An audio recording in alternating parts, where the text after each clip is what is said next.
பொதுவாக வந்து குணசீலம்னு சொல்லி பொதுவாக எல்லாரும் அந்த கோயிலுக்கு போயிட்டு இருக்கிறாங்க. குணசீலம் வந்து இந்த குணப்படுத்தக்கூடிய பேரே குணசீலம்னு. குணசீலம். பட் அது மட்டும் அல்லாமல் நிறைய ஆலயங்கள் இருக்குது. ம், இது இது வந்து ஹத்தி தோஷம்ன்று, அதாவது ஜோதிட ஹத்தி தோஷம்னு சொல்லுவாங்க.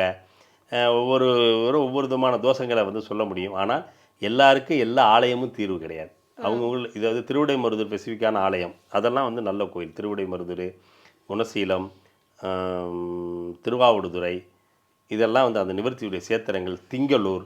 திங்களூர் சந்திரன திருமாந்துறை, இதெல்லாம் நிவர்த்திக்கான சேத்திரங்க. திருநீடூர், இதெல்லாம் இந்த கூடிய நிவர்த்திக்கான சேத்திரத்துக்குரிய ஆலயங்கள். இது எல்லாமே ஏன் இது எல்லாம் காட்டில் திருச்செங்காட்டாங்குடின்னு ஊர்.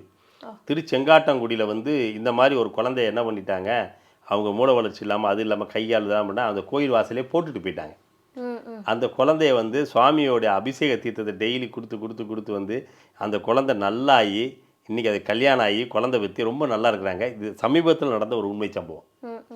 அப்போது அந்த அந்த சுவாமியுடைய தீர்த்தத்துக்கும் அந்த இதுக்கும் எவ்வளோ ஒரு வலிமை இருக்குது பார்த்தீங்களா?